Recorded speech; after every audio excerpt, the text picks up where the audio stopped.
Привет, Internet, and welcome, dear viewer. This channel is dedicated to creepy content from the Russian-speaking post-Soviet internet space. I hope you enjoy these stories, some possibly fictional, while others are absolutely true. Let's get started. Hey everyone, let me share my story. This happened during my childhood. Back then, I slept on a couch. To the right of it was the door. Against the opposite wall stood a wardrobe, and to the right of the wardrobe was a chair. For as long as I can remember, every single night someone sat on that chair. Or rather, not someone, but a dark silhouette shaped like a person. The moonlight would shine through the window, but the figure always sat in the shadow of the wardrobe. I never once saw how it got there. My parents would turn off the light, and the chair seemed empty. Then I'd glance away for just a second, and there it would be. At the time, I wasn't scared of it. I was too young to understand. This figure always said something. Most of the time, it sounded like it was reading random book excerpts, even though it didn't hold anything in its hands. The books were all over the place with no connection between them. Sometimes it read children's fairy tales, but it did so in such a way that when my parents tried reading the same stories to me later, I'd cry my eyes out.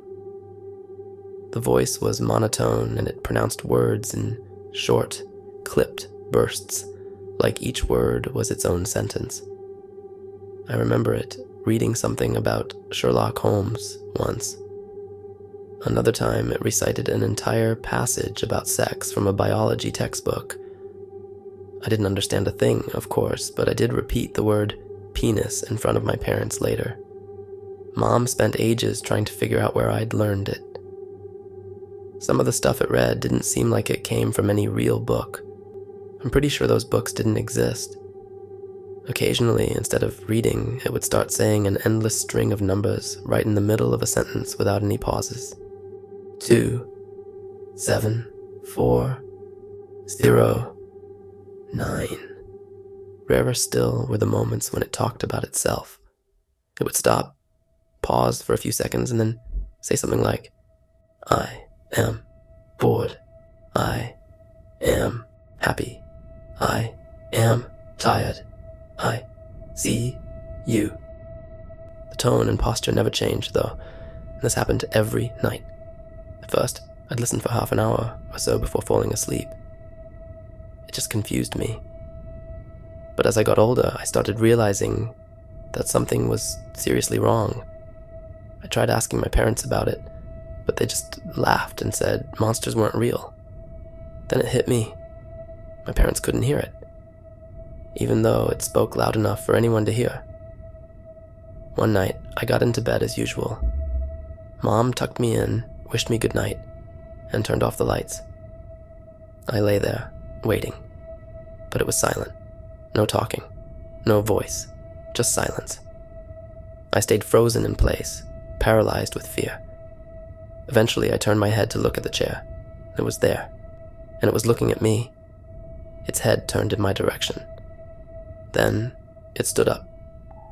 It had never moved before, not like this. I squeezed my eyes shut, clutching the blanket like a shield.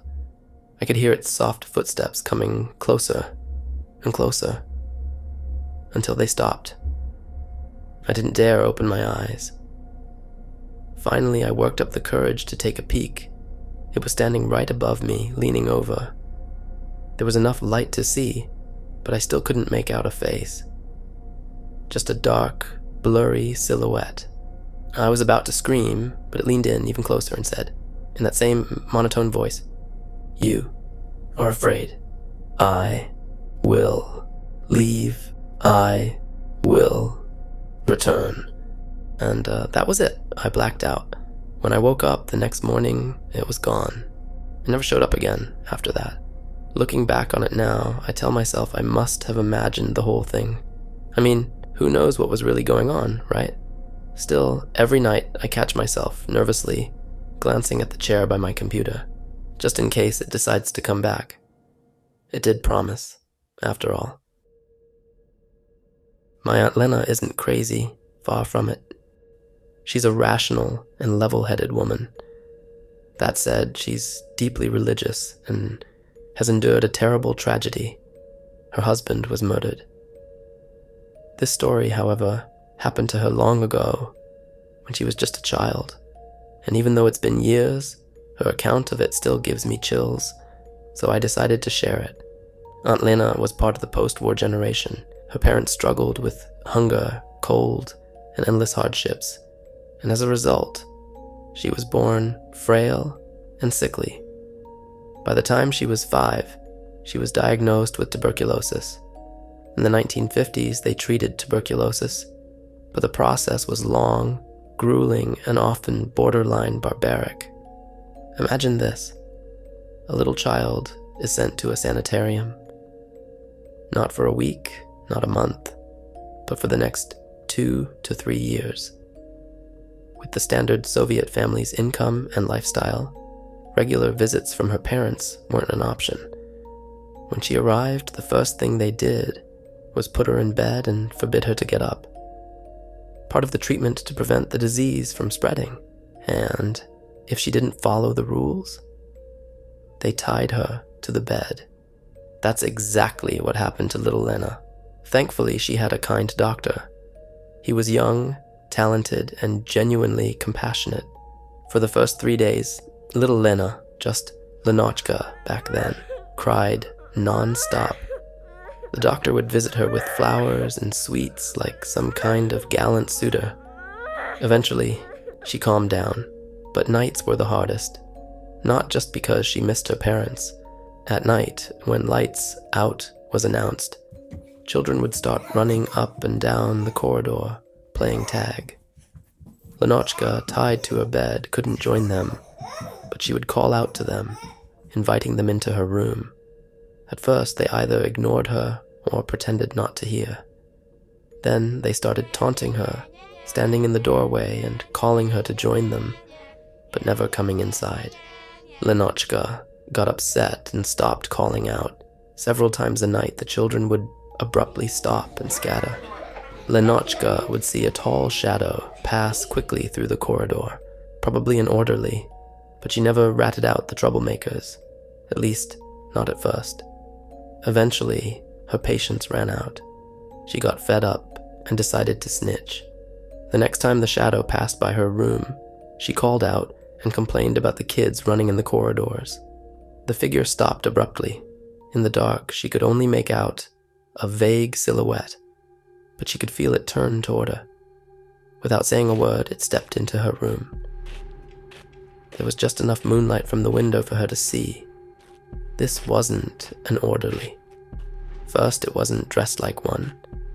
Second, it moved strangely, shuffling its feet in small, quick steps. Third, its arms were bent, and its fingers twitched in front of its face like it was fumbling with something invisible. And it was breathing in a strange, raspy way.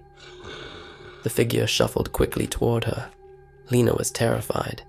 The closer it got, the less human it seemed.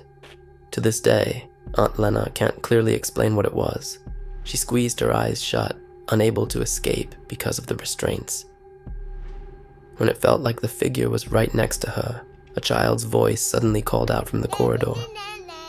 It was a boy, shouting silly taunts like, "You can't catch me?" When Lenochka dared to open her eyes, the shadow was back in the hallway, apparently chasing the boy. After that, the nightly games in the corridor continued, but Lena never called out to the tall shadow again. She didn't even dare look toward the doorway. One day, she finally saw another child in the sanitarium during the day. To her shock, she realized she'd been the only child in her building up until then. A group of kids had been there before her, but some were transferred to a less restrictive ward before her arrival. Tragically, a few others had succumbed to their illness. Thankfully, Aunt Lena eventually recovered and was also moved to the more relaxed ward, where kids could walk and play. Of course, that ward had its own ghost stories.